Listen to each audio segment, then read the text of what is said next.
KWT slaying.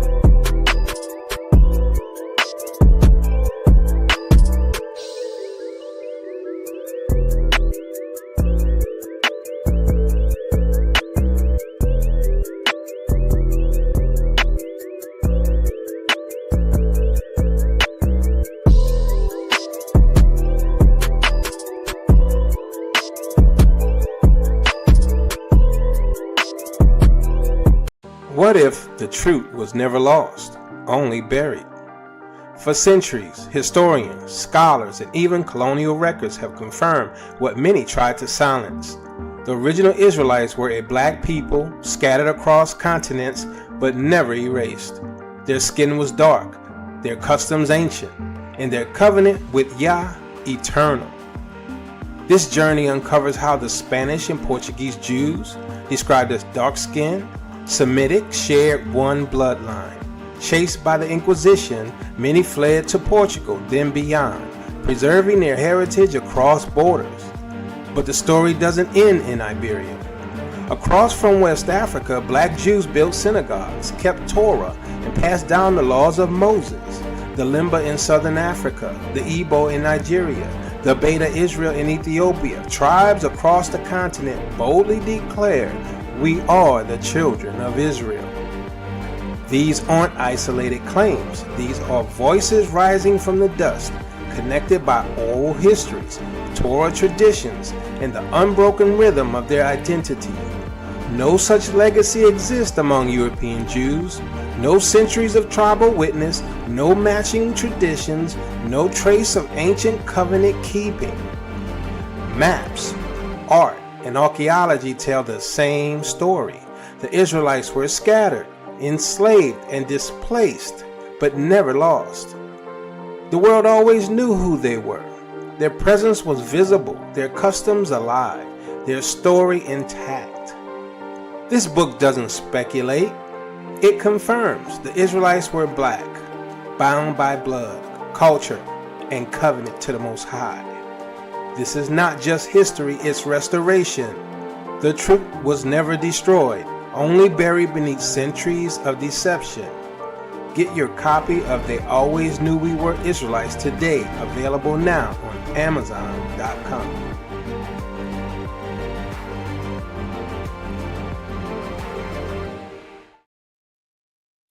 Salama family, Salama, how y'all doing today? Hope you're blessed and highly favored. So before I get started, let me know if I sound okay. Give me a 1 if I sound okay. Give me a 2 if I don't.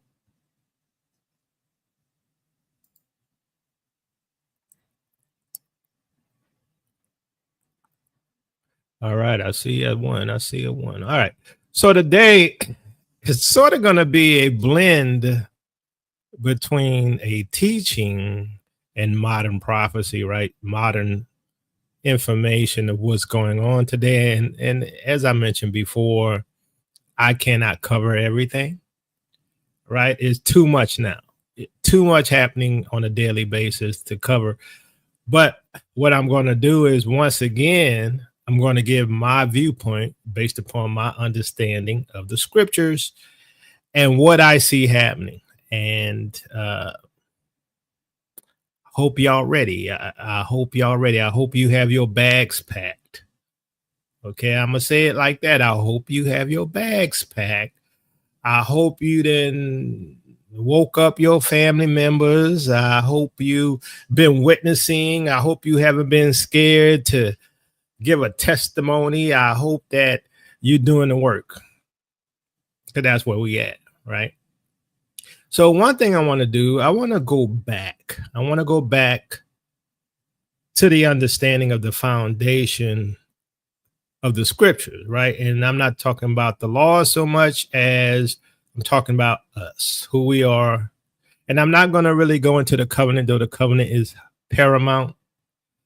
And when you talk about understanding the Bible, you cannot get rid of the covenant people. If you don't know what I'm talking about, then you should go over to tailministries.com and look at some of our teachings that we have on there on the news tab, and choose hermeneutics, stuff like that, right? And there's some other options. So let's get into it, because I'm going to build this foundation first of where I want to go, so you can see basically what I'm seeing and get an understanding. And basically for me, my bag's packed. That's all I could say. That's all I could say. My bag's packed. I'm not going to say no more than that. All right. So let's get here. All right. Jeremiah 30:5-7. This is what Yahuwah says. Cries of fear are heard, terror, not peace. Ask and see. Can a man bear children?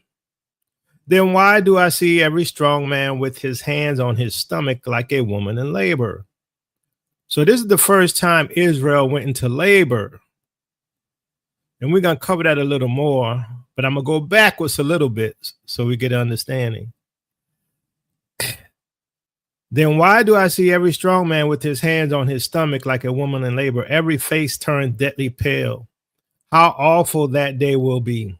No other will be like it. It will be a time of trouble for Jacob, but he will be saved out of it. So it's a time of trouble. So some people, they're stuck in Eurocentric understanding of the end times, right? And they are expecting the Antichrist. And I'm not saying he's not here. He could definitely be in the White House for all I know. But the time of Jacob's trouble is when we went into captivity. And it's the Deuteronomy 28 curses. Now, what I want to do starting off is refer you back to the Apocrypha, right? Because now you will understand why they kept us away from the Apocrypha and why they kept us away from the Pseudepigrapha, because it was clear, right, what the Bible was about. And this is why I'm telling you Christians, y'all don't get it, right? Y'all don't get it. Now, as far as salvation and believing in Yeshua, who you call Jesus, okay, yes, that's the most important thing. I'm down with you on that, right?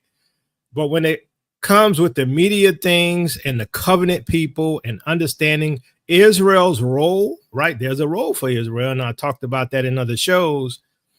There's a role for Israel and how end time prophecy is playing out, because Christians don't get it. Some Christians waiting for the rapture. Some Christians waiting for this Antichrist figure to come and take out all of the Christians, right? Yeah, Christianity, the biggest religion on the planet, right? Let's not get it twisted, right? Y'all got end time wrong, okay? Y'all got it wrong. Christians, y'all got it wrong. All right. So some Israelites got it wrong. All right. So let's go further. So we're gonna go to Apocrypha. We're gonna go to Baruch 3. Oh Lord Almighty, I'm going to say the Elohim of Israel, the soul in anguish and the wearied spirit cry out to you. Hear Yahuwah and have mercy, for we have sinned before you. For you have been thrown forever and we are perishing forever. Okay, so Israel is perishing. This is part of the Jacob's trouble. See, this is, you're gonna see. Yahuwah, our Elohim, the Elohim of Israel, I'm going to put my own little twist on it a little bit, right? Hear now the prayer of those of Israel who have died, and of the children of those who sinned before you, who did not heed the voice of Yahuwah their Elohim, so that calamities have clung to us. So what has happened to Israel? Calamities have clung to them. What is the calamities? It's Deuteronomy 28. Do not remember the iniquities of our ancestors. So we in trouble because our ancestors, right? Same thing with the Gentiles. Y'all in trouble right now because your ancestors. Y'all in trouble. I told y'all wouldn't listen to me. We're here now. All right. Do not remember the iniquities of our ancestors, but in this crisis, remember your power and your name. For you are the Lord of You are the Lord our Elohim, and it is you, Yahuwah, whom we praise. For you have put the fear of you in our hearts so that we will call upon your name, and we will praise you in our exile. So what is Israel in exile? Not just kicked out the land. If you look at the context and all the scriptures, and we're going to get to it, it is captivity. It is slavery. This is what it's about. This is what the Bible about. Slavery. That's what the Bible about. For we have put away from our hearts all the iniquity of our ancestors who sinned against you. So Israel going to turn back. See, we are today in our exile. Can we say captivity? Slavery. Where you have scattered us. Where? Into the nations. What? For slavery. Come on now. That's what it's about. Let's not get it twisted. This is why Christians like to ignore this, right? To be reproached and cursed and punished for all the iniquities of our ancestors who forsook Yahuwah, our Elohim. All right.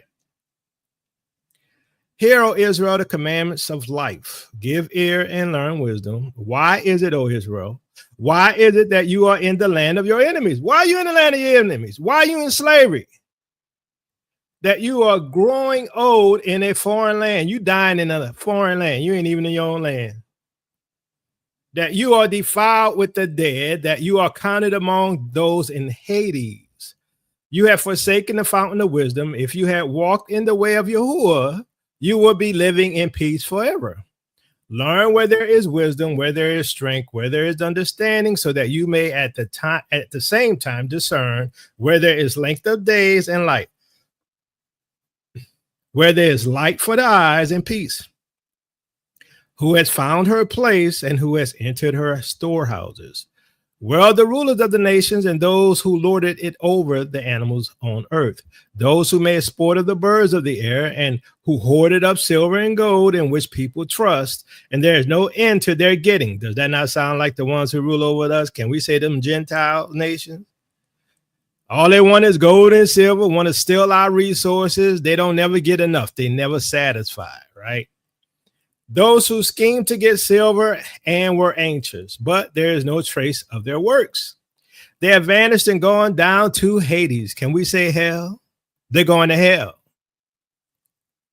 They've gone down to Hades, and others have arisen in their place. So their ancestors went to hell, and so their descendants stood up in a place to persecute the Israelites.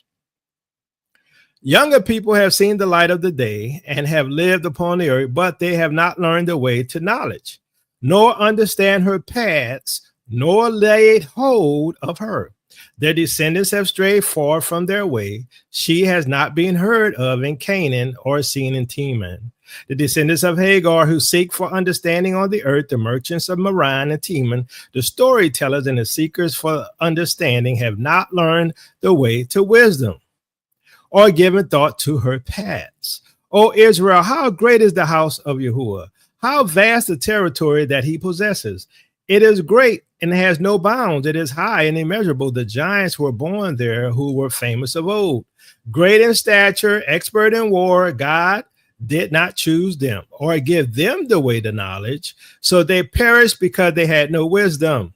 They perished through their folly. See, the giants perished too because of their folly. They had no wisdom. They pursue knowledge, but no wisdom. Wisdom only comes from the Holy Spirit. It only comes from Yahuwah, who has gone up into heaven and taken her and brought her down from the clouds. Who? Wisdom. Who has gone over the sea and found her and will buy her for pure gold. No one knows the way to her or is concerned about the path to her. But the one who knows all things knows her. He found her by his understanding. The one who prepared the earth for all time, filled it with four-footed creatures, the one who sends forth the light and it goes, he called it, and it obeyed him, trembling. The stars shone in their watches and were glad. He called them and they said, here we are. They shone with gladness for him who made them. This is our Elohim. No other can be compared to him. He found the whole way to knowledge and gave her to his servant Jacob. Who has knowledge, family? Who did he give it to, family? To Jacob. And to Israel, whom he loved. Afterward, he appeared on earth and lived with humankind. I wonder who that is. You people who reject the Messiah, you people who reject Yahusha. I wonder who that is. Afterwards, she appeared on earth and lived with humankind. I wonder Wisdom got on earth because the Most High brought it himself.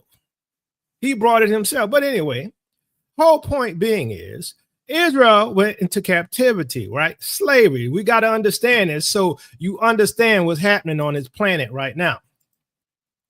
Baruch 4. She is the book of the commandments of Yahuwah, the law that endures forever. All who hold her fast will live, and those who forsake her will die. Y'all say we done away with the law. The law is done away with. There is no more law. That's what y'all say, right? Well, the scripture says here, the law endures forever, and all who hold her fast will what? Live. You're not obeying the law, you're not going to live. You better obey the law, else you're going to perish, right? And those who forsake her will die. Turn, O Jacob, and take her. Walk toward the shining of her light. Do not give your glory to another or your advantage to a foreign nation. Happy are we, O Israel, for we know what is pleasing to Yahuwah. Take courage, my people, who perpetuate Israel's name. It was not for destruction that you were sold to the nations. Wait a minute. I thought it was about the church. It was not for destruction that you were what? Sold to the nations. Israel was sold to the nations. I wonder who that is. I wonder who that is. Is it them folks in the Middle East? Y'all not the people. I just wonder who was sold to the nations, plural. But you were handed over to your enemies. Yes, I told y'all we're in the land of our enemies because you angered Yahuwah. For you provoked the one who made you by sacrificing to demons and not to Yahuwah. You forgot the everlasting Elohim who brought you up, and you grieved Jerusalem who reared you. Oh, there's a whole story on that one. For she saw the wrath that came upon you from Yahuwah, and she said, listen, you neighbors of Zion, Yahuwah has brought great sorrow upon me. Now you got to understand that Jerusalem is synonymous with the people synonymous with the land. Okay, keep that in your mind. Jerusalem is synonymous with the people, and the people are synonymous with the land. All right. Listen, you neighbors of Zion, Yahuwah has brought great sorrow upon me, for I have seen the exile of my sons and daughters. That means they went into captivity, right? Because they were sold, right, to the nation, right? Come on, it ain't exile, it's slavery. Let's get it right. Okay. Which the everlasting brought upon them. With joy I nurtured them, but I sent them away with weeping and sorrow. Let no one rejoice over me, a widow and bereaved of many. I was left desolate because of the sins of my children, because they turned away from the law of Yahuwah. They had no regard for his statutes. They did not walk in the ways of Yahuwah's commandments, or tread the path his righteousness showed them. Let the neighbors of Zion come. Remember the capture of my sons and daughters, which the everlasting brought upon them. For he brought a distant nation against them, a nation ruthless and of a strange language, which had no respect for the age and no pity for the child. Sounds like America, right? Sound like Britain, right? Sound like the Portuguese, right? Sound like the Spanish, right? Sound like the Western Europeans, right? They led away the widow's beloved son. Can we say Deuteronomy 28? They led away the widow's beloved son and bereaved the lonely woman of her daughters. But how can I help you? For he who brought these calamities will deliver you from the hand of your enemies. So the Most High allowed these curses to fall upon us, but he will deliver us. This is where we're at. We're in a time where we are about to be delivered. Don't get it twisted. You don't have to agree with me. I'm going to tell you what I see today. Go, my children, go. For I have been left desolate. I have taken off the robe of peace and put on sackcloth for my supplication. I will cry to the everlasting all my day. Take courage, my children. Cry to Yahuwah, and he will deliver you from the power and hand of the enemy. For I have put my hope in the everlasting to save you, and joy has come to me from the Holy One, because of the mercy that will soon come to you. So y'all, you Israelites, you descendants of slaves, you Negroes around the world went into captivity, mercy is coming your way. Because of the mercy that will soon come to you from your everlasting Savior. That's from Yahushua, from the Father. For I sent you out with sorrow and weeping, but Yahuwah will give you back to me with joy and gladness forever. For as the neighbors of Zion have now seen you captured, all right, so they saw us captured, they were all excited. So they soon will see your salvation by Yahuwah. They're about to see our salvation, family. Give me one if you're ready to see your salvation, which will come to you with great glory and with the splendor of the everlasting. My children, endure with patience. Come on, be patient. The wrath that has come upon you from Yahuwah, your enemy, has overtaken you, but you will soon see their destruction. This is what's coming. You will soon see their destruction. Ain't no more ifs, ands, and buts. Ain't no more waiting. You are soon to see their destruction. All the ones that pew you in the streets, the white supremacists, Christians, the MAGA haters, you are about to see their destruction and will tread upon their necks. Oh, it's about to flip. My pampered children have traveled rough roads. They were taken away like a flock carried off by the enemies. I wonder who that is. Come on now. Was it the church? Was it the folks in the Middle East? Or was it the Negroes? Was it the African Israelites? They were taken away like a flock carried off by the enemy. Take courage, my children, and cry to Yahuwah, for you will be remembered by the one who brought this upon you. For just as you were disposed to go astray from Yahuwah, return with tenfold zeal to seek him. For the one who brought these calamities upon you will bring you everlasting joy with your salvation. Take courage, O Jerusalem, for the one who named you will comfort you. Wretched will be those who mistreated you. What? Wretched will be those who mistreated you. Touch not my anointed, do my prophets no harm. I told y'all, y'all in trouble. You ain't got to listen to me. I told y'all. And who rejoiced at your fall. Said they rejoiced when we fell. Because they took our gold, our silver, our land. We could not eat our own bread, right? They didn't control everything. They put up fake leaders on the continent and then fake leaders here in the States. Who rejoiced at your fall. Wretched will be the cities that your children served as slaves. Can I repeat? Can I repeat? Can I repeat? Wretched will be the cities that your children served as slaves. Come on, Christian, where you at now? I thought it was all about the church. It don't matter. We no more Jew Greek. No more Jew Greek. No more Jew Greek. How many times you heard that? Wretched will be the cities that your children served as slaves. I didn't write it. I didn't write it. Israel were slaves. Wretched will be the city that received your offspring. I wonder who that is. For just as she rejoiced at your fall and was glad for your ruin, so she will be grieved at your own desolation, at her own desolation. I will take away her pride in her great population, and her insolence will be turned to grief. For fire will come upon her from the everlasting for many days, and for a long time she will be inhabited by demons. Does that not sound like Babylon? Gonna be inhabited by demons? Come on now. Does that not sound like Jeremiah chapter 50? I'm just saying. Does that not sound like Revelation chapter 13, 14, 18, all that? Come on, I'm just saying.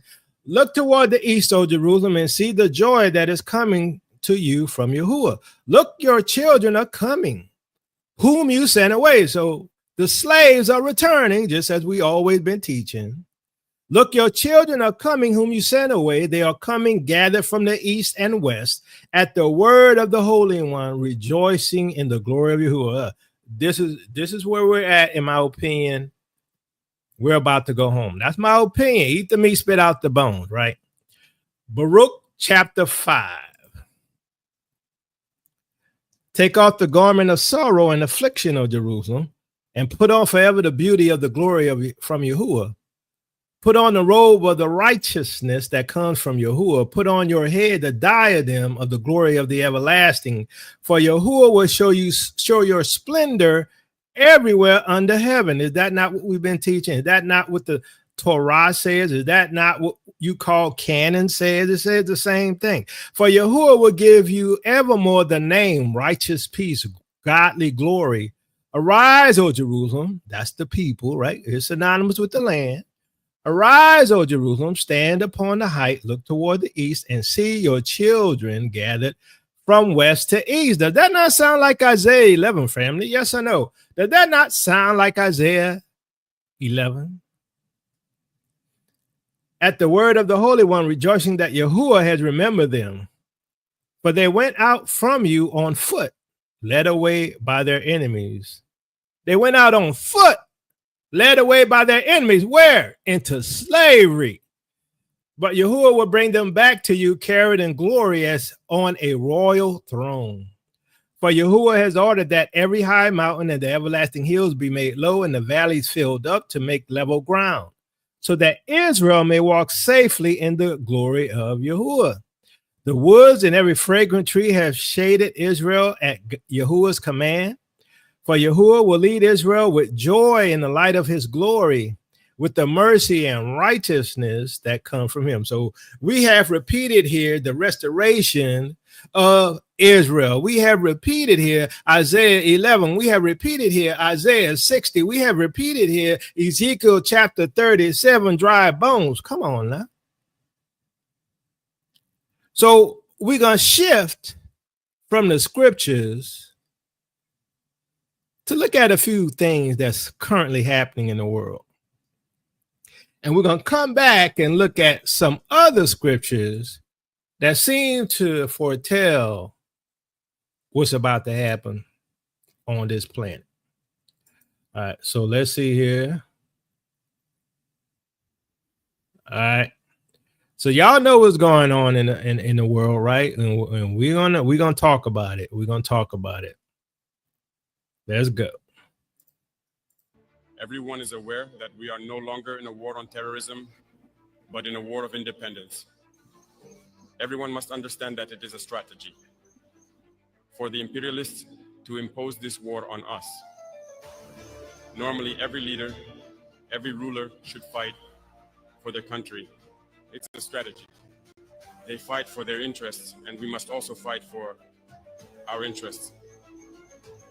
If we manage to develop, to prosper, it means that over there, they will not be able to develop.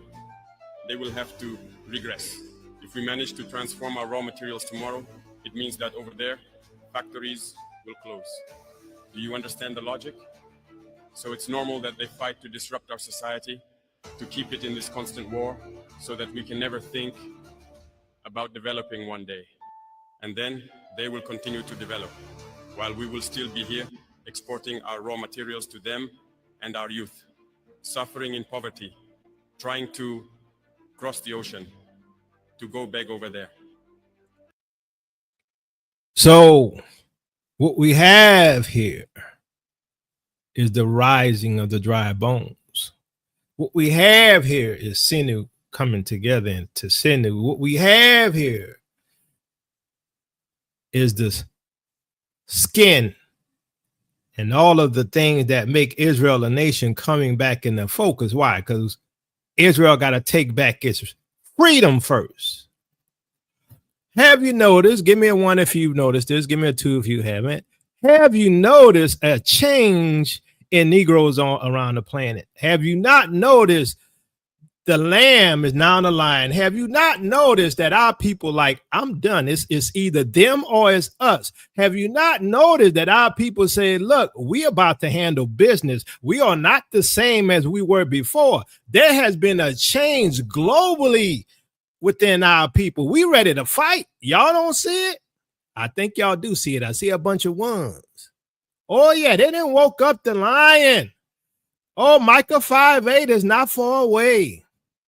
Why? Because we know where we're at. It's either us or it's them. I'm not trying to start no mess. I'm just letting you know where our people are. It's either us or it's them. And the Most High has awakened us, right, to align with his brother. Now, hopefully he continue on the path of righteousness. Hopefully he's led by the Most High, Yah, because here's the thing. Some of y'all call him a Hamite. He's an Israelite. He's an Israelite. But some of y'all call him a Hamite. That's because you don't know the scriptures. That's because you don't know where the land is. You don't know that's the land of Lamlim that was peopled by Yahudim or Jews. Some of y'all don't know that. Some of y'all be talking against your own family. Some of y'all think all of this is just Hamites. No, it's the dry bones, my brother, my sisters. It's the dry bones waking up, and we about to handle business. I'm just telling you. I ain't starting no fights. I'm telling you from a prophetic standpoint, right? I'm telling you from a prophetic standpoint, these be the times of vengeance. These be the days of vengeance. And what's happening is biblical. Amen. This has to be the biggest march and the first act of demonstration on the streets of all African states in Africa's history. This will be a march in support of Captain Ibrahim Traore of Burkina Faso. This shall not be the end, but just the beginning, ladies and gentlemen. The reason is simple. France and the United States government needs to back off from any attempt to remove Captain Traore from office. Have you seen, family, how Africans across the world are responding to these threats that Trump and his people have issued at Traore? That, I don't know, that general who was saying Traore is using his gold to protect himself, and I don't know what. They have even decided, I should say we have even decided that April 30th, there will be a global protest. Africans will globally take to the streets to defend Traore, because guys are like, yo, another Gaddafi is not going to happen on our watch. In a shocking and unexpected move, on April 30th, Africans from every corner of the motherland and the diaspora will converge in unprecedented numbers, their voices united in a thunderous roar of solidarity for Burkina Faso's revolutionary leader, Captain Ibrahim Traore. This is no ordinary protest. This is a pan-African uprising, the likes of which we have not witnessed in decades, sparked by a brazen assassination attempt on Traore and inflammatory threats from US General Michael Langley, head of AFRICOM. The accusations that Traore is misusing Burkina Faso's gold to fund his military have only fanned the flames of African rage, exposing the West's desperation to control our resources and the cowardice of corrupt African leaders who tremble in the face of this awakening. As I report this, the streets of Ouagadougou, Accra, Lagos, Nairobi, Addis Ababa, Johannesburg and beyond are buzzing with anticipation. From the bustling markets of Dakar to the diaspora hubs in London, Paris and New York, Africans are organizing, mobilizing and preparing to make history. These protests are not just a defense of Captain Traore. They are a clarion call to African leaders to emulate his courage, reject foreign domination, and prioritize their people. The audacity of Burkina Faso's young leader has struck a chord, and the ripple effects are leaving corrupt African elites quaking in their imported suits, their ill-gotten wealth no longer a shield against the tidal wave of public fury. The latest assassination attempt on Captain Ibrahim Traore, reported on April the 21st, 2025, was not an isolated incident. It was the latest in a string of over 20 documented plots to eliminate the 37-year-old revolutionary since he seized power in September 2022. Each attempt has only strengthened his resolve and deepened the love Africans have for him. The plot, allegedly orchestrated from Ivory Coast with ties to ousted former President Paul-Henri Damiba, aimed to plunge Burkina Faso into chaos and restore Western-aligned policies that bled the nation dry. But the Burkinabe military, under Traore's leadership, thwarted the scheme, arresting dozens of conspirators and exposing the foreign hands pulling the strings. Adding fuel to the fire, US General Michael Langley, in a US Senate hearing on April 3, 2025, accused Traore of diverting Burkina Faso's $4 billion of gold reserves for personal protection rather than national development. These baseless claims, devoid of evidence, are a thinly veiled attempt to demonize a leader who dares to nationalize Burkina Faso's gold mines, halt the export of unrefined gold to Europe, and build a national gold refinery to process 150 tons annually. Langley's words are not just an attack on Traoré, they are an insult to every African who dreams of a continent free from the shackles of resource plunder. The West's panic is palpable. Traoré's bold moves, expelling French troops, forging alliances with Mali and Niger in the Alliance of Sahel States, AES, and pivoting toward partnerships with Russia and other non-Western powers, have disrupted the neo-colonial order. His refusal to bow to foreign dictates threatens the profits of multinational corporations and the geopolitical agendas of Western capitals. The assassination attempts and Langley's threats are desperate measures to stop a man who embodies the spirit of Thomas Sankara, Burkina Faso's assassinated revolutionary icon. So they got a deadline, apparently, from what the rumor is, of taking out our brother by June. Now, the question is, why do they want to take him out by June?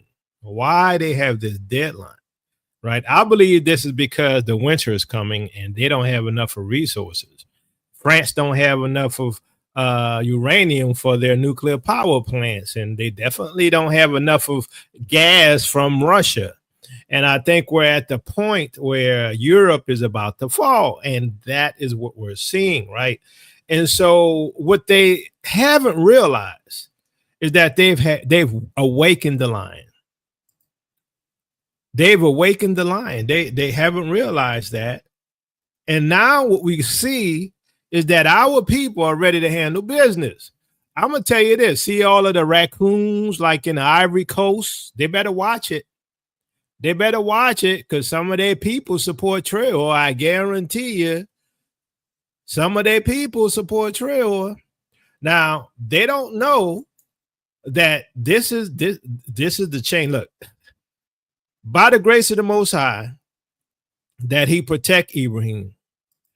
Because I can tell you this, just my opinion, right? Eat the meat, spit out the bones. I believe that they can, if they protect, if they're able, let's say that, if they're able to protect Ibrahim, I predict Ibrahim will be the first king of Africa. That's just my prediction. That's how popular he is.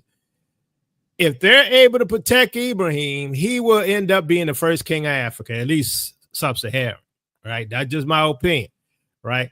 So let's look at some more stuff. We're going to see, what's really happening here.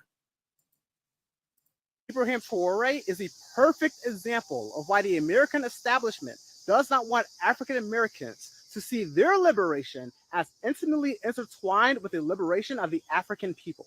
Because what are just some benefits that African Americans could receive from a liberated, united Africa? Imagine a liberated, united Africa being able to tell the U.S., hey, sure, we'll allow you access to these resources that you want so badly. However, you have to do X, Y, Z for your African American and Black community. You want our copper and gold? Okay, yeah. So let's talk about housing for Black people.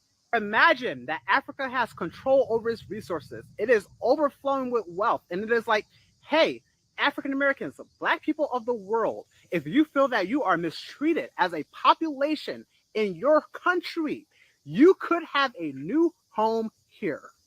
But they want African Americans to be isolated from Black people outside of empire because it makes us easier prey to exploit. In the reality that they've created, if resources is money and money is power, who would have more power than the African continent?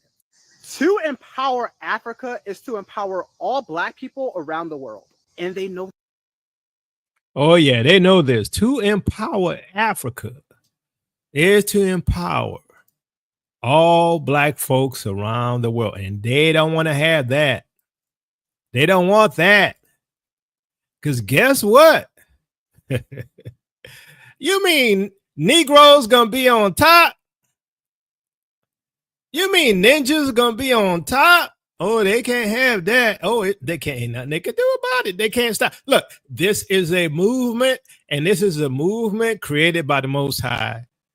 They can't stop it. They gonna try. The dragon's gonna try, but it's the end of their rule. And you can see it happening quickly. Now, one thing I can see that might happen, just my opinion, the orange man in the White House gonna say, you know what?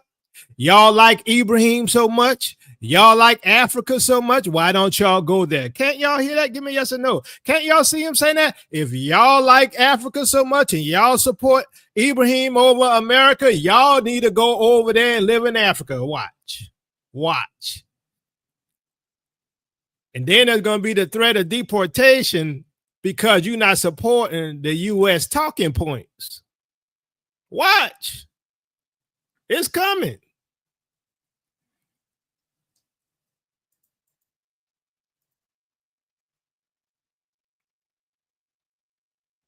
This moment, my brothers and sisters, is calling for unity of purpose.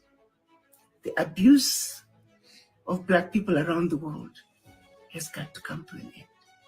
We can no longer continue to accept the status they put us in to be the world working class to perpetuity. I refuse to accept that. As a Black woman, I refuse that. As a mother, as a grandmother, I refuse to leave this world the way it is for my children, grandchildren, and generations to come. Something must be done.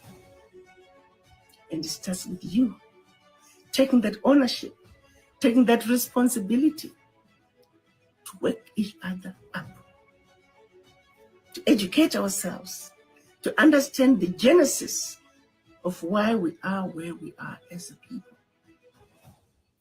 We must come together just like other races have done. Unity of purpose is what this moment is calling for. So that's Dr. Ericana Chiambori Kwao. And once again, it goes to show that we're all in agreement, right? I think most of us are in agreement, except for the raccoons, right? The raccoons, you know, let the Most High deal with them. But I think most of us in agreement. Who stands to lose the most if Russia were to defeat Ukraine? So I want y'all to listen to this guy. Now, he's a right-wing, white supremacist, South African dude, right? But I want y'all to hear what he says, right? And this is what I think is going to happen with the so-called palm-colored Christians, right? Now, I'm not saying all y'all, but there's going to be a shift in their belief system, right? Because they're going to realize we the people. They're going to realize that Yeshua looks like us, and things are going to be changing. They're going to be antagonistic. They're going to be more, they're going to, you know, not that they don't show their horns, but their horns and their red tails are going to start showing, right? So just pay attention here. And seize its resources? Short answer, it's France. The long answer is that the French still control a hidden colonial empire in West Africa. Countries such as Senegal, Niger, Benin, and several others are using the so-called CFA franc currency, introduced under colonial French rule and now pegged to the euro. This financial pegging provides an important source of wealth to the European Union. It allows Europeans to usurp West African resources on the cheap and control African debt, while selling back finished goods at premium markups to the tune of an alleged 500 billion euros in profits per year. Without this financial infusion, France would have long been a bankrupt backwater populated by a decimated people. A French bankruptcy would then collapse the European Union from within. Hence, we know the reason why European bureaucrats dream of a Euro-African Union, fusing Europe with Africa, as expressed, for example, in the joint African-EU strategy document of 2007. Even as early as 1987, the precursor to the EU, the European Economic Community, the EEC, received an application from Morocco, a North African nation, to join. Soon followed negotiations with Turkey and Central Asia, and today, a host of non-European nations such as Armenia, Azerbaijan, and Georgia are part of the European Political Community, the EPC. The European Union very much behaves as an expanding empire. It just does so quietly to avoid upset and backlash.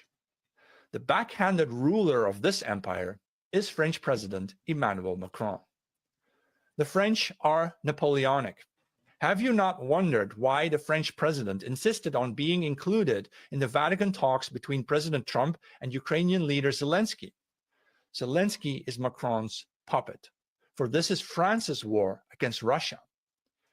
It should be no secret either that Russia and its Wagner troops are helping African nations break free from European colonial control one by one. Burkina Faso, for example, with its leader Ibrahim Traoré, is leading the breakaway pack, pouring big investments into national industry, cotton plantations, clothing factories, gold refineries, and its own bank, thus cutting European influence off, a direct threat to Europe's survival. Traoré has even banned French as the official administrative language, replacing it with native languages. The new uniforms of its judiciary make the country's judges look royally African instead of ridiculously British. The war in Ukraine isn't about Ukraine. The stakes are much higher than that. The war is about preventing Russia from accessing the necessary resources to help further develop a pro-Russian Africa. It's why Eurasianist ideologue Alexander Dugin wrote on X that he favors Black Cardinal Sarah to become Europe's new pope. European geopolitics has become a game of chess during which, all of a sudden, the black pieces have the better strategy, though the hand playing the pieces is a Russian grandmaster. We Europeans, in the worst case scenario, must prepare for the death of the French nation, and with it, for the collapse of the European Union. As an upside, though, this event will free our many and diverse peoples from the straitjacket of political correctness. The multicultural doctrine will come to an end, and our people will awaken from the sleep of diversity. We will begin to see clearly again who are our true enemies. Europe will not, of course, surrender to Russia. Instead, we must reorganize ourselves into strongly conservative, militaristic nations under a joint military command in preparation for the invasion of our continent. For indeed, a Russian alliance with Africa implies the invasion of Europe. It spells that even Turkey, now officially a NATO ally, may someday betray us and side with Russia. Europe's final war is going to be that between Christianity and Islam, between white and black, between Europe and the entire surrounding world. We are facing the religious holy war of the end-time prophecies, or as some call it, Rahowa, racial holy war. Don't say we haven't been warned. For over 100 years ago, in 1923, a German man wrote that the animal in man is creeping forward. Africa is darkening up in Europe. We are to be the guardians on the threshold of values. Due to Europe's dying, aging demographics, we are already outnumbered. Our vegan soy men can't even hold a rifle. Entirely unprepared are we for the black brutality coming our way. And yet, we shall prevail. We have Father Winter on our side. We know the territory best, and we shall use it to our advantage. The mythical Odin, drunken with war, is awakening in us. And the story of Christ's resurrection predicts our future. This is not the end. Europe shall resurrect itself. Our continent is a weapon that shall trap all those who dare seize it in cold, icy graves. May Heimdall sound his horn. Did you notice he then went back to his ancient religion of Odin, the Viking gods, right? You notice that, right? He's talking about Odin and Heimdall, right? Right. See, this is who they are. They are warrior-like people. They are warlike people, right? Everywhere they go, they cause destruction and death. And so he knows what's coming, right? He knows what's coming. He already said that with Russia and Africa and probably Turkey, Europe is going to be overthrown. Now, does not the scriptures teach that they're going into captivity? Yes or no? Does not the scriptures teach that they're going into captivity? So he says that they're going to win. The scripture says they're going to lose. He says they're going to win, but the scriptures says they're going to lose. And they're going to serve Jacob. Come on now, let's assume you believe the scriptures. Isaiah 60 said, and the nation and kingdom that will not serve you will be destroyed. That is the scriptures. So he can imagine in his mind what he wants. He can mythologize that they're going to overcome us with Odin and Heimdall, but Odin going to have to stand before the true and living Elohim, Yahuwah, and his son Yahusha. They know. And he's telling you that France cannot exist without Africa. We know that already. And guess what? That's what we're seeing today.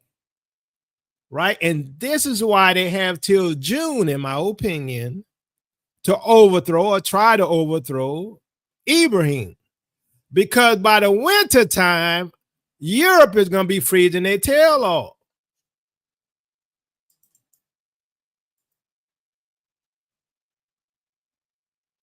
Who stands to lose the?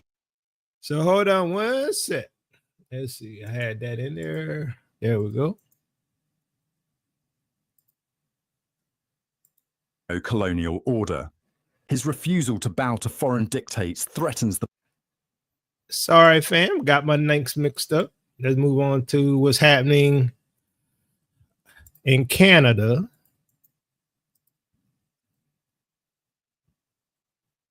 It is true that President Trump has betrayed Canada.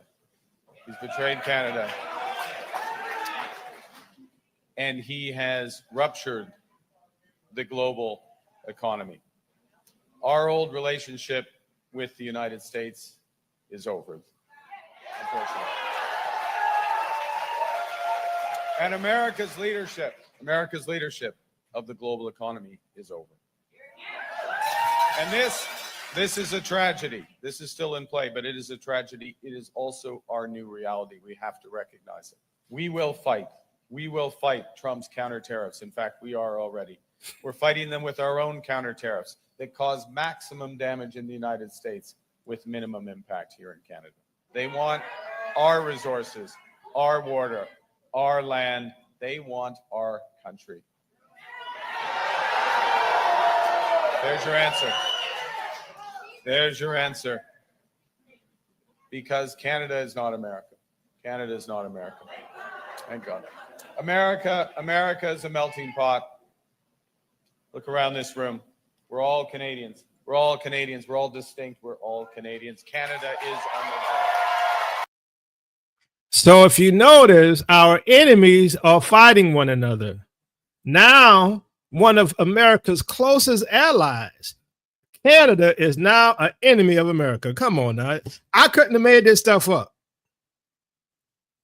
But it's what I expected. Hashtag family ain't no 400-year prophecy.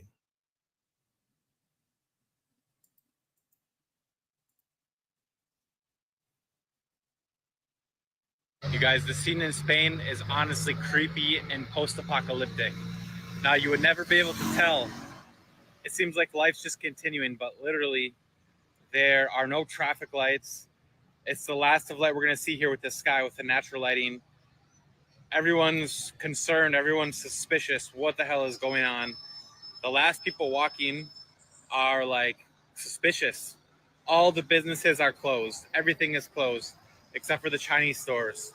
And this guy is, just walking to wherever he's walking. But people are very just like, what the hell is going on? And traffic is just moving without traffic lights. It is just a strange situation. You see how this person stopped for them even though there's no traffic light. Normally there would be a traffic light. Is this the beginning of something more serious than we know? It's all speculation at this point, but yeah, guys, it is weird. It is weird. The energy is weird. And you would never know because the weather in Malaga, Spain, and the south of Spain is absolutely beautiful. All right, guys, we're going to go find out what's happening. And isn't that special? Isn't that special? I wonder why they're out of power in some of these European nations. They say that there's some kind of celestial event or some kind of stupid stuff like that. You know, it could be cyber attack or whatever. We don't really know. But you know what I see here? It's sort of like the feeling that was when the pandemic happened, how the pandemic started over there in China and then worked its way to the rest of the world. Do you not feel that, family? Yes or no? It's sort of like, you know, like what happened in China, and then it sort of went to this nation, and then went to that nation, and it came over here, and then the whole world was full with, you know, that foolishness. And now I sort of get that feel that this is gonna happen globally, right? Even here in the States. Once again,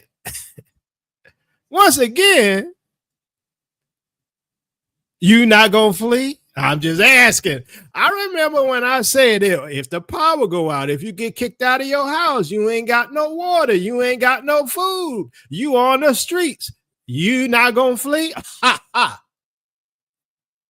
Ha ha. Yeah. You might be fooling them, but you ain't fooling me. You gonna build a Goshen now if you ain't got no electricity? You gonna build a Goshen now, you ain't got no food? You gonna build a Goshen now and half of y'all got electric vehicles? If this comes this way, hey, you do know that the ports are shutting down, right? Do you not know that? Oh, you didn't know that? You didn't know the ports are shutting down? But Jacob be promoting fear doctrine. He be saying we gotta flee. We don't have to flee. That's flee doctrine. Electrical engineer for 20 years says probable cause doesn't make sense. Power outage all over Europe, Spain, Portugal, etc.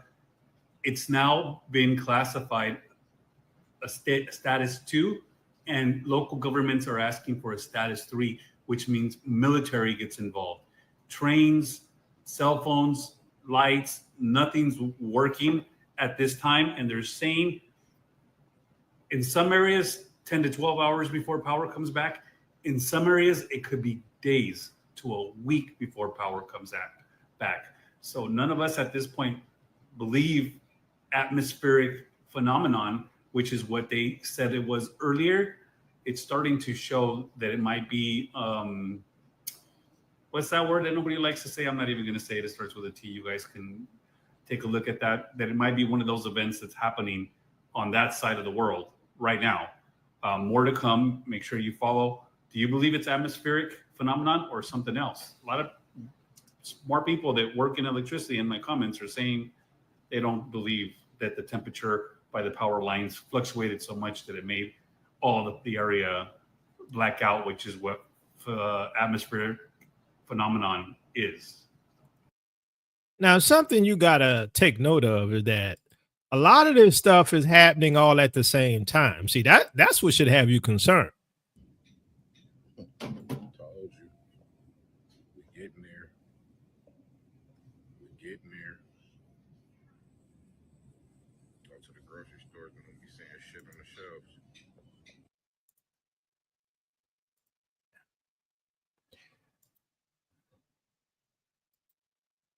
shelves. Okay, what's happening here? Okay, there we go.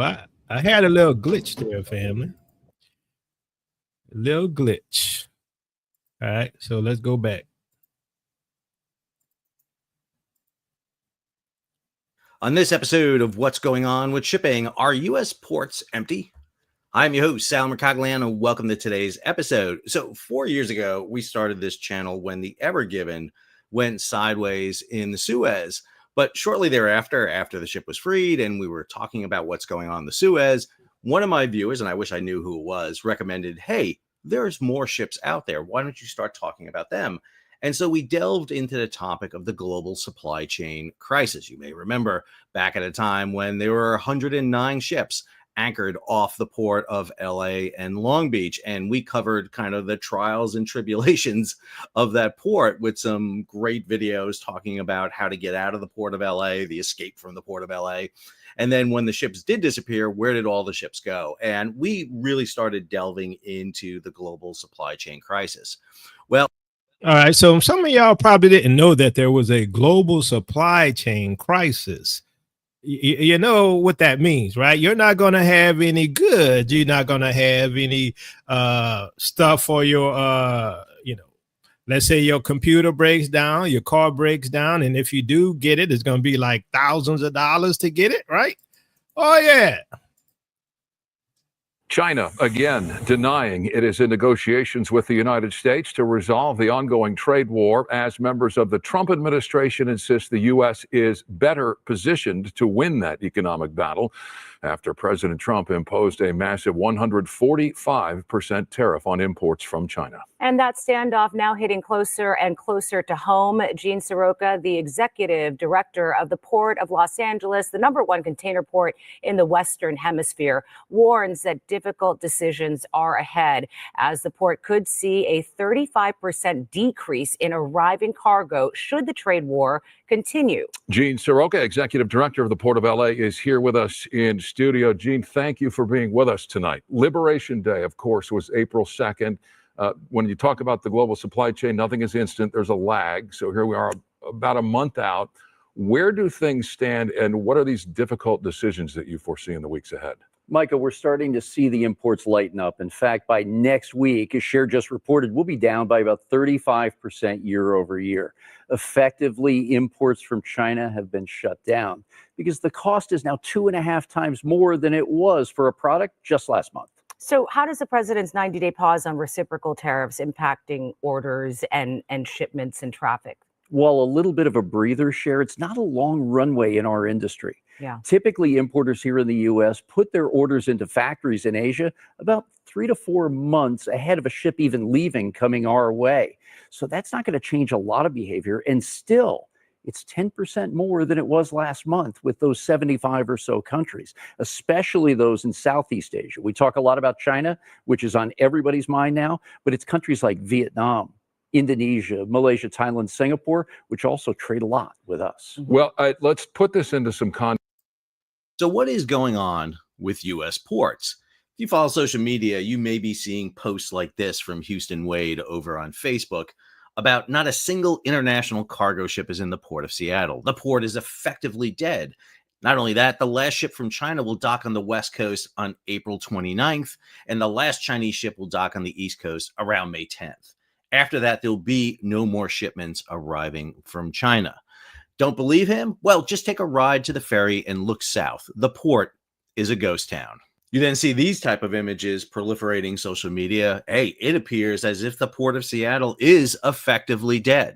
Then you have everybody discovering ship tracking apps, taking a snapshot here via Vessel Finder of the port of Seattle. And that also seems to confirm, wow, there doesn't seem to be a lot of ships offloading in the port of Seattle, although those yellow ships should give you an indication if you know how to read Vessel Finder. Well, how can you find out whether or not ports are actually empty in the United States? Well, here's my suggestion. Number one, go over to a ship tracking app. For example, this is Marine Traffic.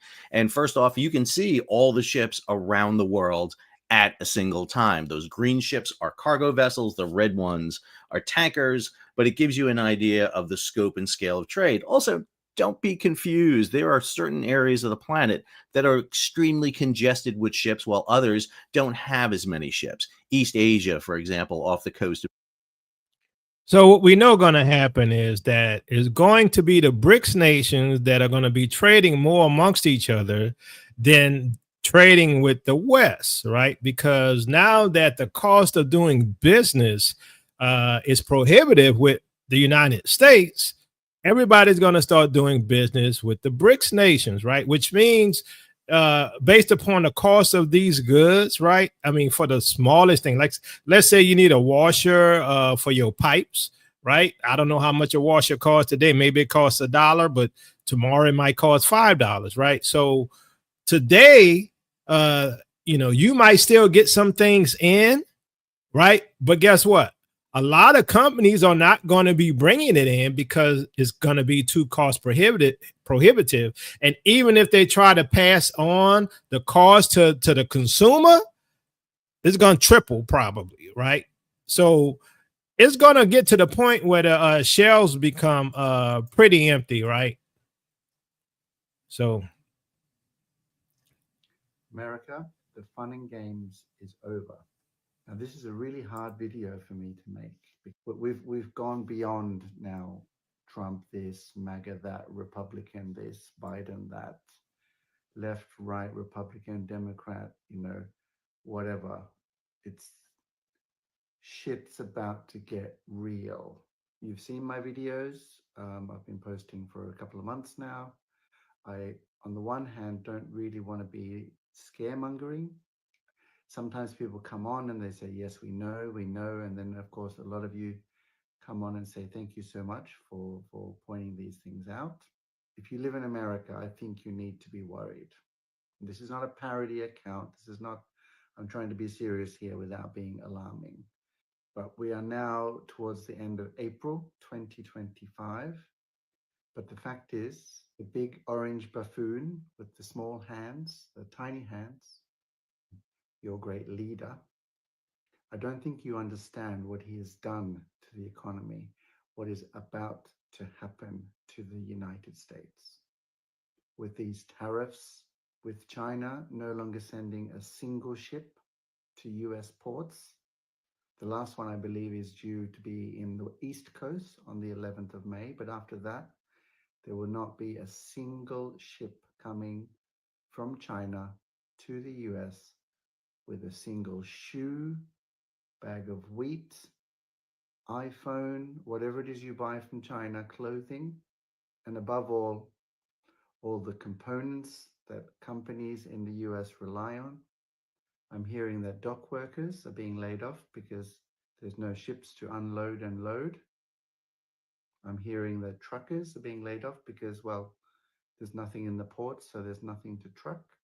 I'm hearing that places like Las Vegas, which live off tourism, are now on the quiet, getting rid of staff, saying you'll let go because, frankly, there's no more tourists welcome to the US.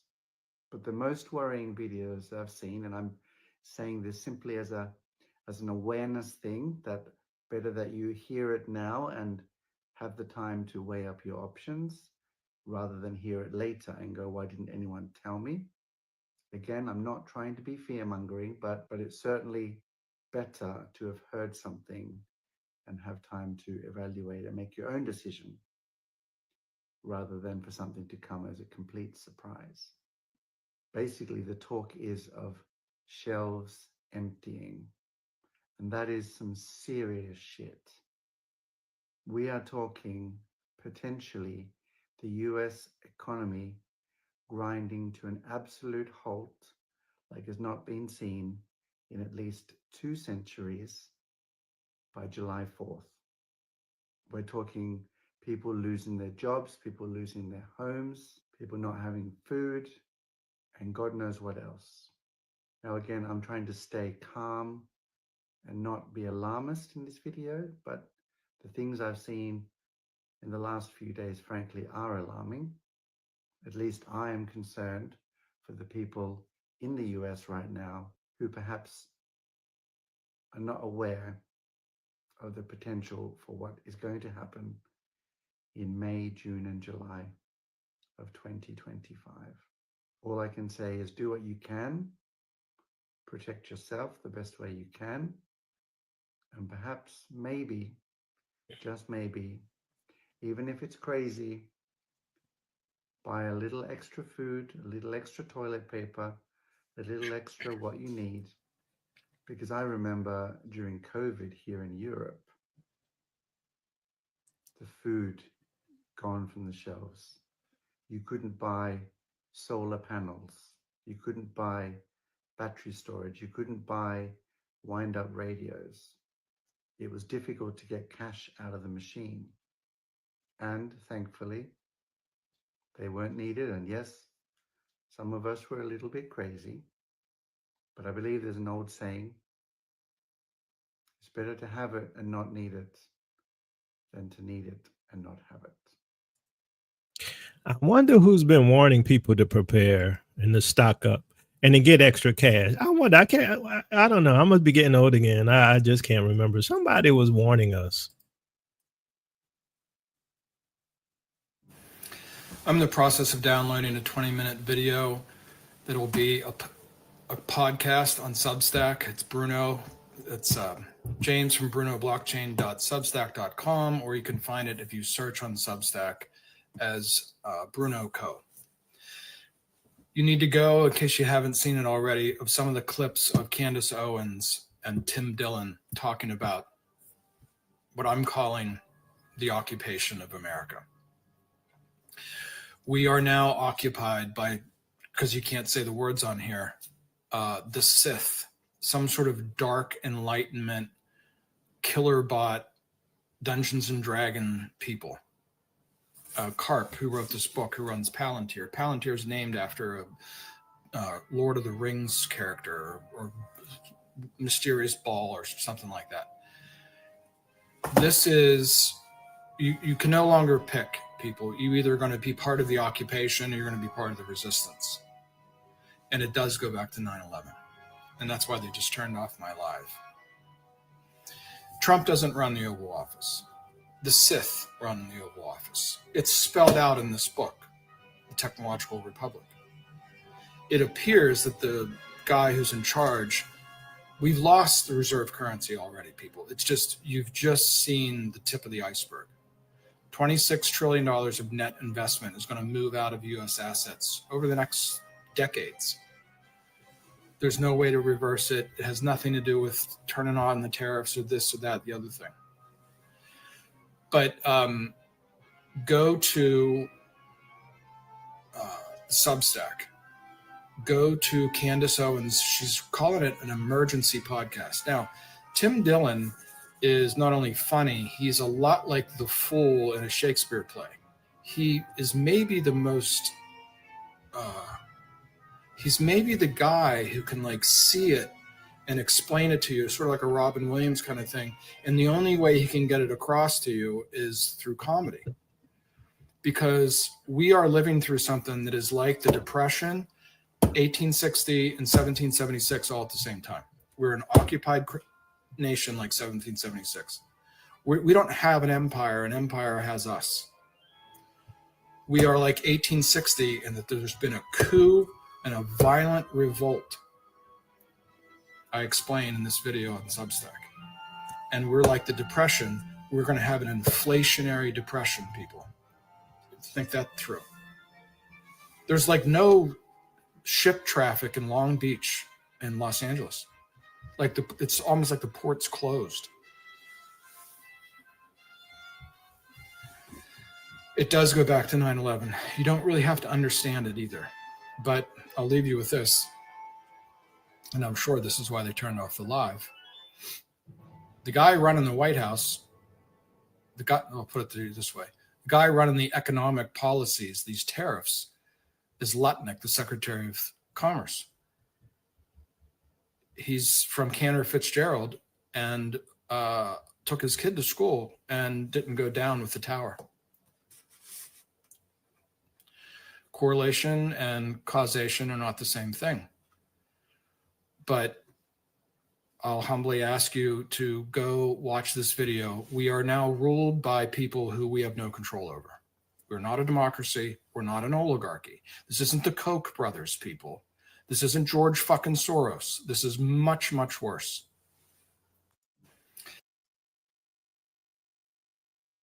The sitting lieutenant governor of Indiana, seen here dressed like a youth pastor who just discovered TikTok, and who calls himself a Christian nationalist, which, by the way, Christian nationalism just means that the government should prioritize and only care about Christians and incorporate Christianity into the laws we make as a nation. Not great. Well, he just came out and said the 3/5 compromise, which basically said that enslaved people in America were 3/5 of one person He said that wasn't such a bad idea. I would like to share with you the Three-Fifths Compromise is not a pro-discrimination compromise. It was not a pro-discrimination or a slave-driving compromise that the founders made. It was actually just the opposite. Don't buy into the DEI radical revisionist history that is happening in today's culture. Know your history. Go back and study the documents. Read them for yourself like I have. Go look them up, and you will find that the Three-Fifths Compromise and many other things like that were designed to make sure that justice was equal for all people, and equality really meant equality for all. How are we still having this debate? How are we still having this debate? He says it's equality when someone is recognized as 3/5 of a person. There's someone who's a full person and someone's recognized as 3/5 of the person. I am so tired. This is so stupid. And I'm at least grateful they're being super racist in public now. It makes it easier to know who to be against. The city. So have you all noticed what's happening? So there's the potential for war between India and Pakistan. I'm not talking about that today, but just in case you don't know, there's the potential nuclear war between India and Pakistan. There's the potential nuclear war between Russia and Ukraine, right? There's a potential nuclear war between the people in the Middle East and Iran, right? Not only that, we have the potential threat of an invasion of Burkina Faso. We have the awakening of Black folks around the world saying this is all I can stand. I can stand no more. Let's get this thing started, right? We have the port shutting down, right? There's not enough stuff, right? All of this at the same time, mind you, that the Pope just died, right? And now there's a potential Black Pope, all at the same time that the head or former head of the WEF, Klaus Schwab, right, has stepped down, right? And we got all of this stuff dealing with Epstein. We got all of this stuff. Look, Spain, Europe, no electricity. Here's the deal, family. This stuff cannot happen all at the same time unless it is planned that way.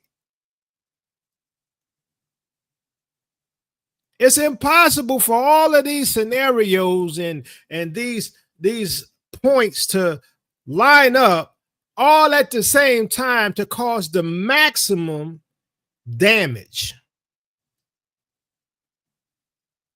And let's not forget, there's another little, let's say, bug that's out there that they're talking about that's worse than 5 years ago. All of this all at the same time. But all things remain the same since the fathers fell asleep, right? We are at the point that you're going to have to make a decision of how you're going to survive. And that's why I keep telling, oh, well, I'm waiting on the Most High. I'm waiting on the second Exodus, blah, blah, blah, blah, blah, blah. But you don't listen to what he tell you to do. You don't listen to what he tell you to do. Why call me Lord, Lord, and do not what I say? He told you you're going to have to flee. But hey, the ones who tell you all that the Bible says we're going to flee, y'all say they're teaching flee doctrine. Y'all say they're putting fear in. Y'all listen to the people who say America's not Babylon. Y'all listen to the people who say that the mark of the beast already happened during slavery. But hey, you could go straight down with Babylon. Go ahead. You got free will. Oh, yeah, let's not forget T.D. Jakes and all of them. I mean, I'm just saying there's almost everything that can happen is coming to a point of total chaos. Why? They're going to bring you down to your knees. They're going to make you feel the pain. What did I say? What did I tell you is going to happen? Pain. They're going to make you feel the pain. Why? Because when they come out of this thing and you are suffering and you on the streets and your kids can't eat and you eating one meal a day if you're eating, right? Then what's going to happen is they're going to say, we have a solution. And they're going to bring in the technology and they're going to bring in the crypto and they're going to bring in the robots and they're going to force you to align with their agenda. That's what it's all about. It's about you feeling the pain.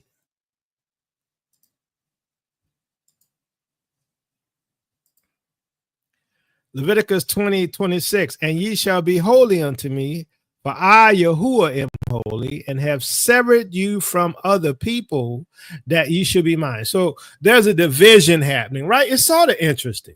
The Most High says we're holy, we're separate, we're called out, we're different from everybody else, but the Christians tell you no more Jew Greek. But we are different, and it's interesting that we black and they're not, right? They call us black. I mean, some of us, caramel color, whatever, you know what I'm saying? We all colors of the rainbow for the most part. But for the most part, we black folks. We Negroes. We different. We all have one thing in common, descendants of slaves. And the Most High say, look, I didn't call you out from the other people, them folks. I'm not trying to cause no problems here. I'm not the one causing division. The Most High said he gonna cause division. He said, you are holy people. I've called you to be separate, called out, because you mine. So that's why the world is dividing. Them folks gonna fight them folks. Israel gonna start uniting. Israel gonna start fighting against not only them folks, but Israel gonna be fighting against the raccoons. Oh yeah, things changing. If you can't see they changing, I'm sorry. Well, Jacoba, you're not very Christian-like. You know why? Because Christians act like there's no such thing as judgment. Christians act like it's against the Most High's word to fight against evil. Christians act like the Most High never told the Israelites to go and take out the Amalekites and the Hittites and the Canaanites. I'm just saying. They didn't mess with your mind. They messed with our minds, and now we've awoken. We're not putting up with it no more. That's why the world is changing. Isaiah 66:8, who had heard such a thing, who had seen such things, shall the earth be made to bring forth in one day, or shall a nation be born at once? For as soon as Zion travailed, she brought forth her children, right? As soon as Zion travailed, she brought forth her children. What is travailing? It's like when a woman is pregnant, right? But the birth is gonna happen real quickly. So soon as she's pregnant and she feeling them pains. A woman is pregnant for months. It's a long process. Centuries of Israelite suffering. This is the symbology. Centuries of Israelite suffering. Like a woman in her 9 months when she's carrying that baby. But when the labor actually starts, the birth can happen very suddenly. The long pregnancy corresponds to Israel's long centuries of oppression. The moment of travail, or the labor pains, which is what we're dealing with right now. The labor pains, that's what you're seeing. The labor pains, that's what the shutting down of the ports and the high cost of goods and the tariffs and the pew-pewing us in the streets and the discrimination and the removing of DEI and the removing of CRT and the removing of our history. These are birth pains. It is the final intense suffering just before deliverance, just before the baby arrives. Shall a nation be born in a day? But as soon as she goes into labor, that woman, she gives birth real quick. So the travail that we see here is specifically the final intense pain before delivery. Remember, I told you you're going to feel pain. Remember, Mr. T, you're going to feel pain.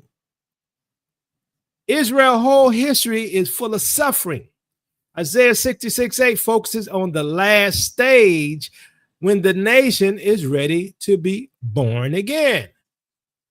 We are about to be born again, but we have to go through the final stages of the pain. So Israelites who were scattered is like the woman being pregnant for a long time, for centuries. The final oppression, judgment, and hardship at the end of the age is the travail or labor pain. So this is what we're dealing with right now. These are the labor pains.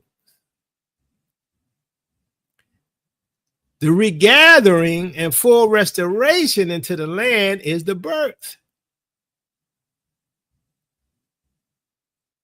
Remember, the Messiah said in Matthew 24:8, all these are the beginning of sorrows. The word sorrows literally means birth pains. It will appear sudden to the world. So when we are a nation again, it's going to appear sudden to the world, but not us. Why? Because we knew we were pregnant. We felt the pain. The baby was kicking. We were longing to be delivered of the pain. They couldn't see it. But suddenly, a nation will be born in a day. Those watching, it's going to seem like, hey, it happened all at once. But Israel has been suffering for centuries. Israel will be restored and Yahuwah's plan will be revealed, though it was building for centuries. The woman was pregnant for a long time. She was pregnant for months.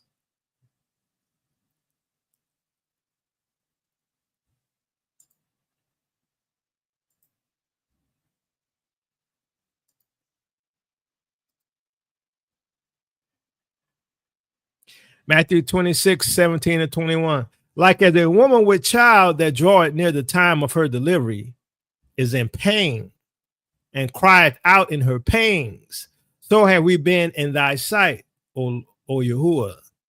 We've been with child, we have been in pain. We have, as it were, brought forth wind. So they were in pain, ready to give birth, but all that came was wind. We have not wrought any deliverance. We didn't have no baby. We weren't delivered. We were never delivered. All we have is continued pain.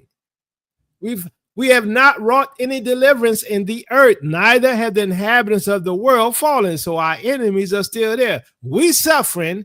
We still got the baby kicking. We in pain. We hurting, and our enemies still there.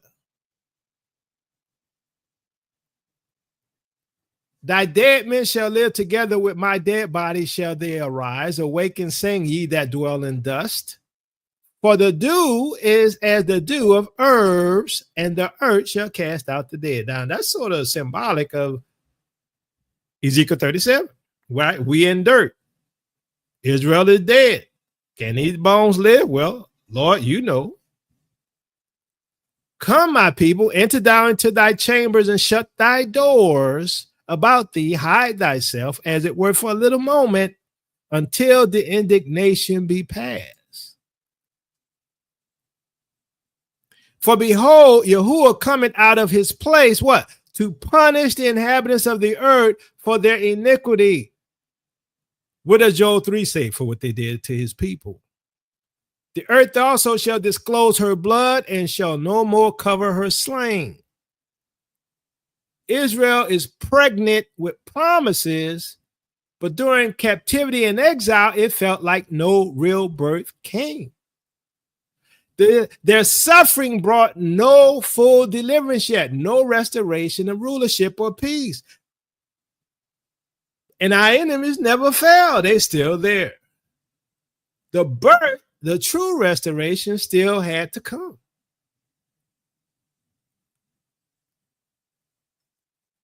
Thy dead men shall live together with my dead body shall they arise. Awake and sing, ye that dwell in dust. Does that not sound like Ezekiel 37?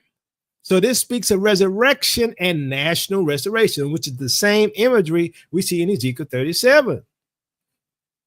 Israel, though dead as a nation, will rise again. Once again, Ezekiel 37.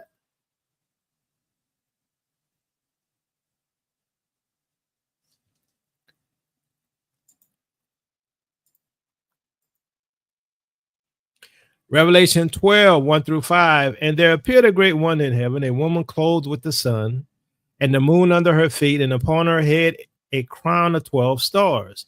And she, being with child, cried, travailing in birth, in pain to be delivered.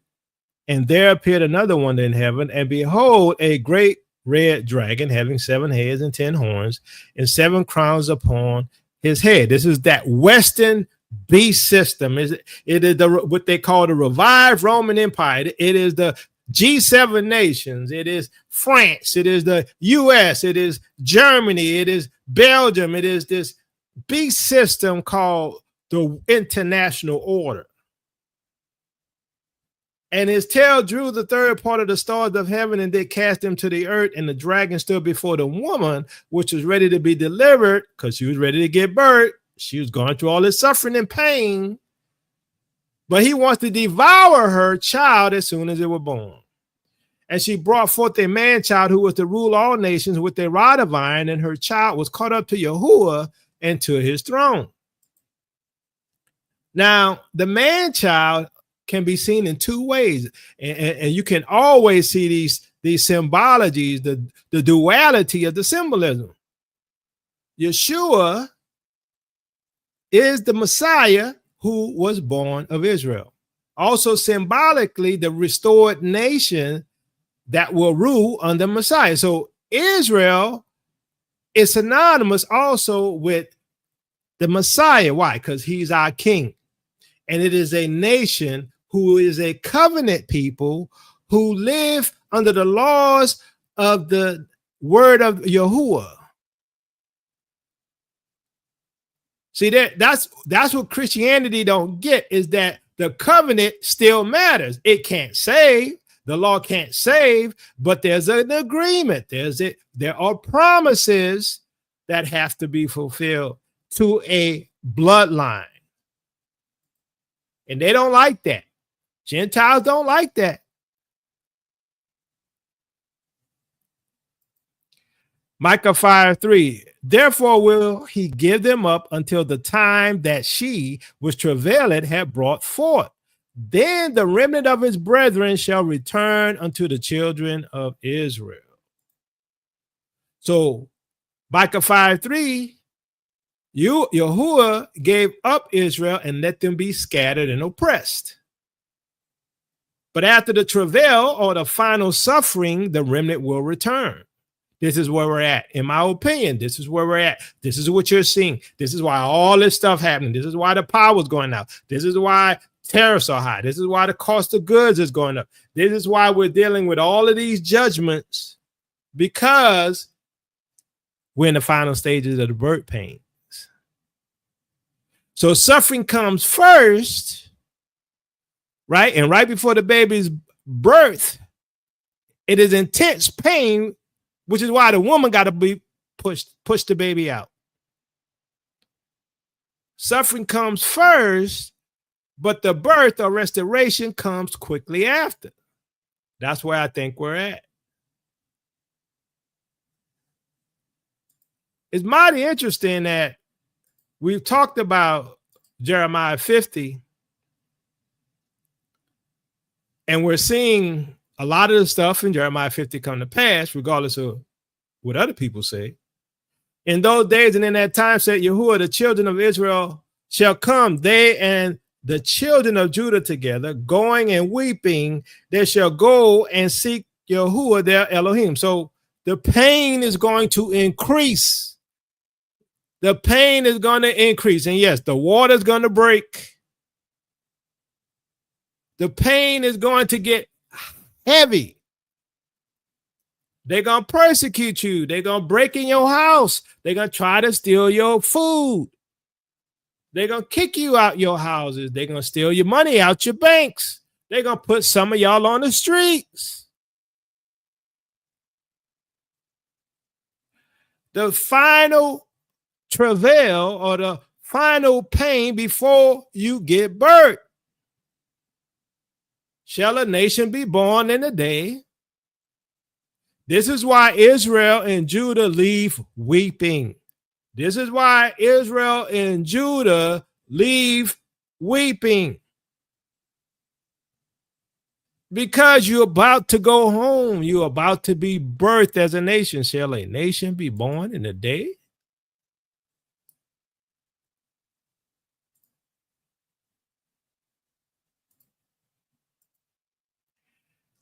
Jeremiah 30, verses 8 to 11.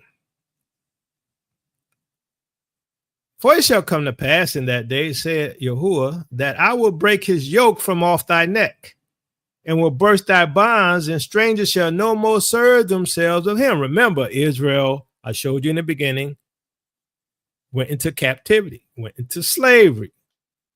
Showed you that in Baruch, and we already know what Torah says. But they shall serve Yahuwah their Elohim, and David their king, whom I will raise up unto them.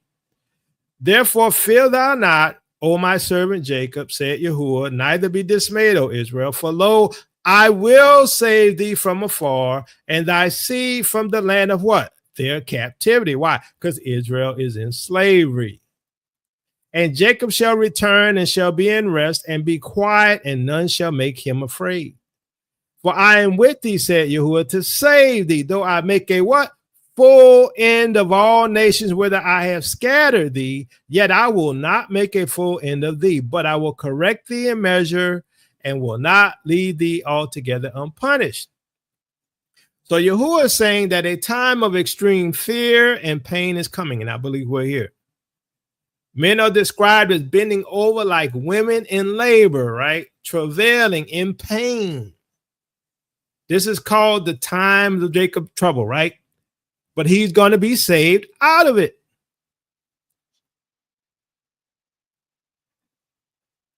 They're no longer, strangers shall no more serve themselves of him. I will break his yoke from off thy neck. This is the time of deliverance. This is the time of deliverance. You're going to feel some increased pain, and people don't want you to think that you're going to have to feel pain, but you're going to have to feel pain.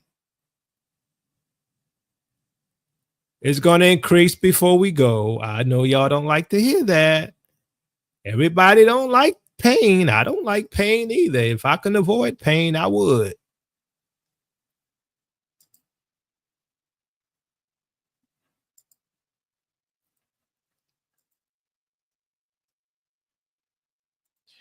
Isaiah 10, 20 to 22.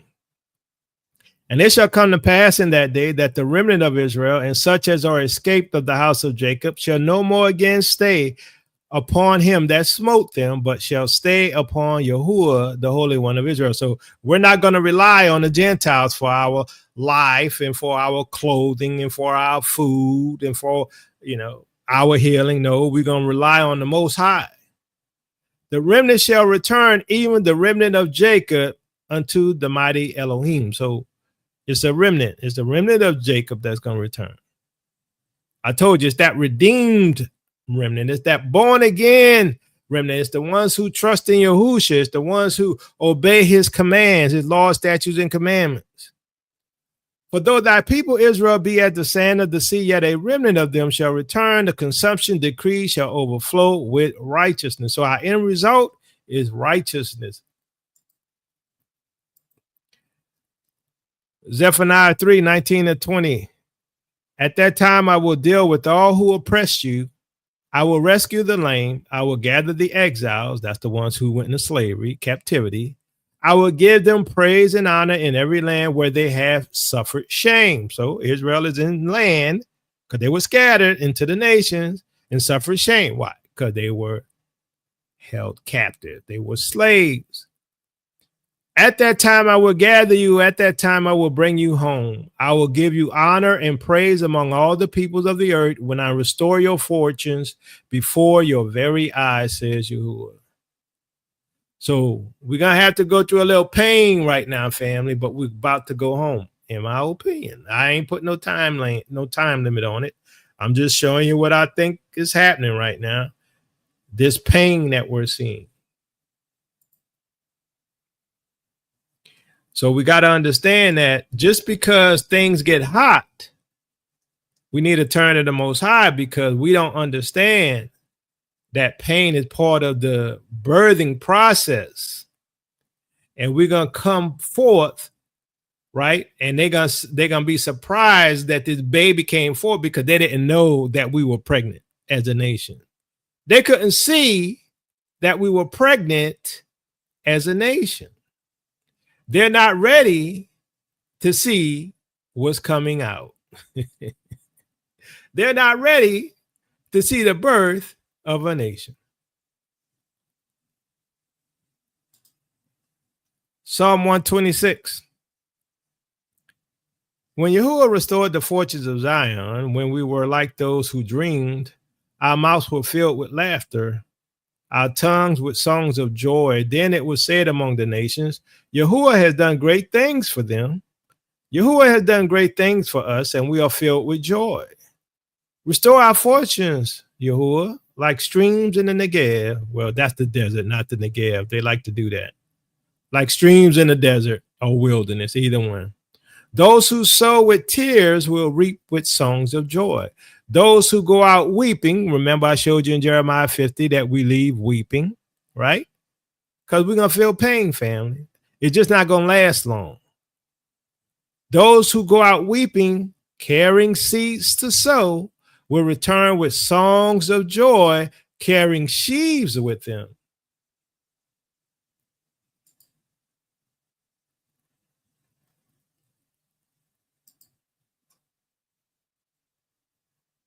Let's go back here one more time. In those days and in that time, said Yahuwah, the children of Israel shall come, they and the children of Judah together, going and weeping. They shall go and seek Yahuwah, their Elohim. Those who go out weeping, carrying seed to sow, will return with songs of joy, carrying sheaves with them. So when Yahuwah turned again the captivity of Zion, we were like them that are dreaming. Is this for real? Is this for real? When Yahuwah brings Israel out of captivity, it will feel unreal, like a dream. The birth gonna happen so fast. It's gonna be miraculous. It's gonna be unexpected, like waking up from a nightmare. Oh yeah, we've been in a nightmare for centuries. Then was our mouth filled with laughter and our tongue with singing. Then said they among the heathen, Yahuwah had done great things for them. Israel would be so full of joy, laughter, and singing, even the nations, can we say heathens, would admit that Yahuwah performed a miracle for Israel. What did Wisdom of Solomon say? Wisdom of Solomon chapter 5. Are these the people? How are they counted among the children of Yah?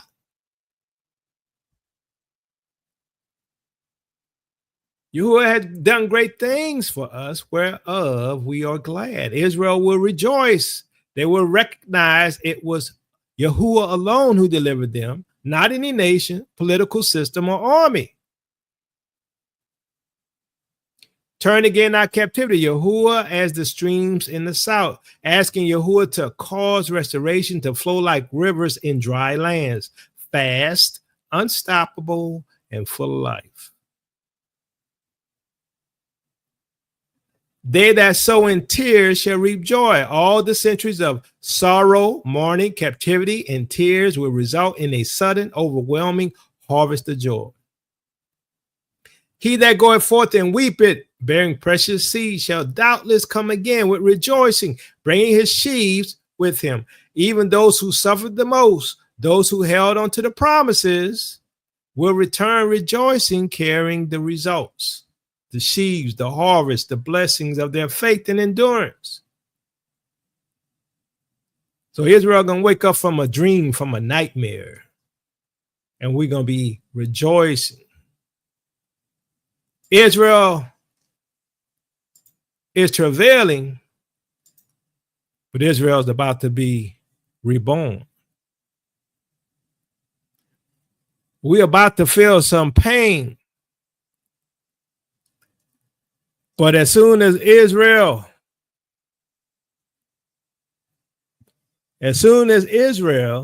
felt the pain, she travailed, she was born. Isaiah 66:8, I'm reading it again. Who had heard such a thing? Who had seen such a thing? Shall the earth be made to bring forth in one day? Or shall a nation be born at once? For as soon as Zion travailed, as soon as she felt that pain, as soon as the baby was kicking and it was painful. Y'all women know, because us men, we don't carry babies. We don't know what that pain like. Y'all know. For as soon as Zion travailed, she brought forth her children. Soon as you feel that intense pain, a nation is born. That's what I think we're seeing.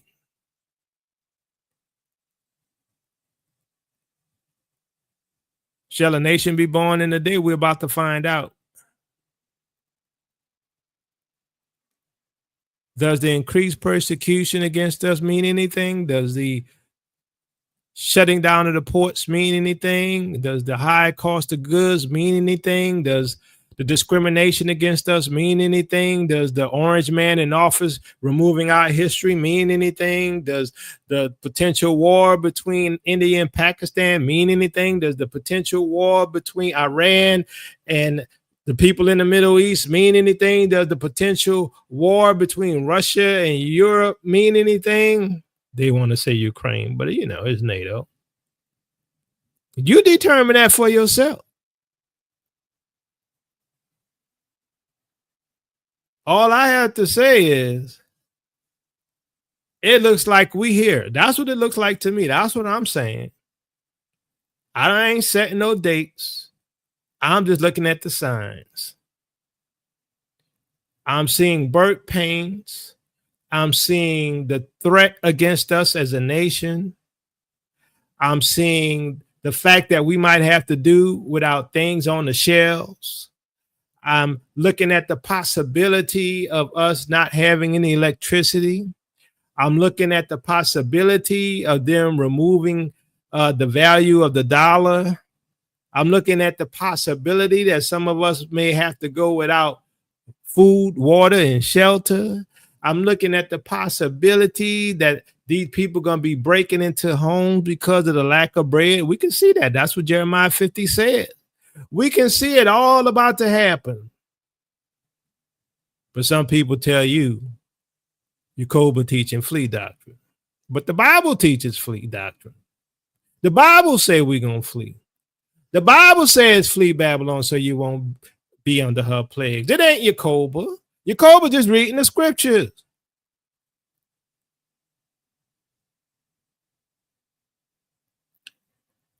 I don't think we have a lot of time. That's all I got to say about it. I ain't setting no times. I ain't setting no dates. I'm just saying you best be prepared.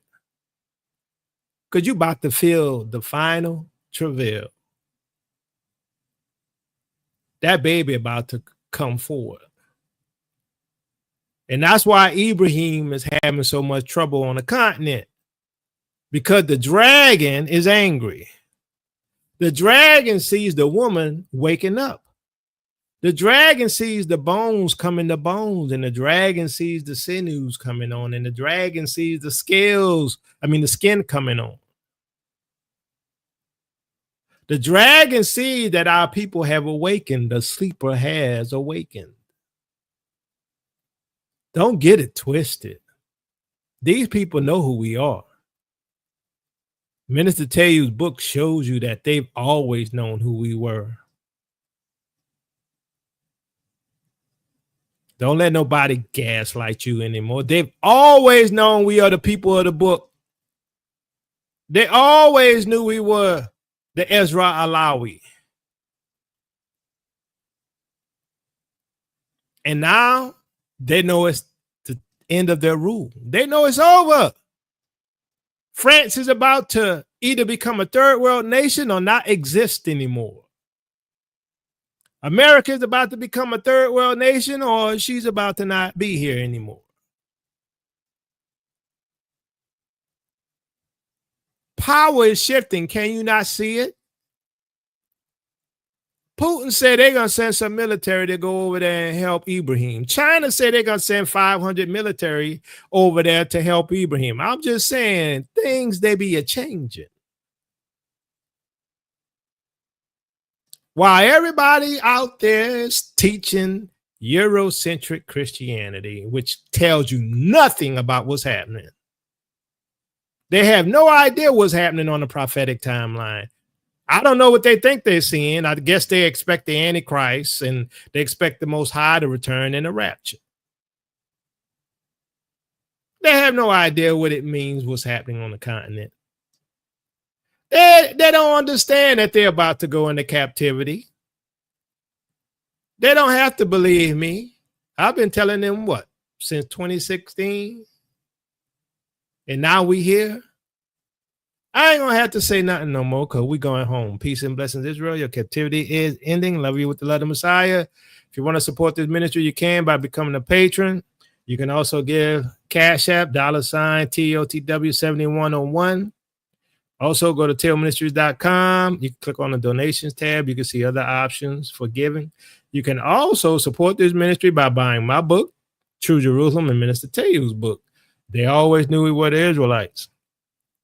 So, fam, y'all like this video, please give me a like, share, subscribe, and looking to see y'all in the wilderness because I don't think we have long. Just my own opinion. Peace out.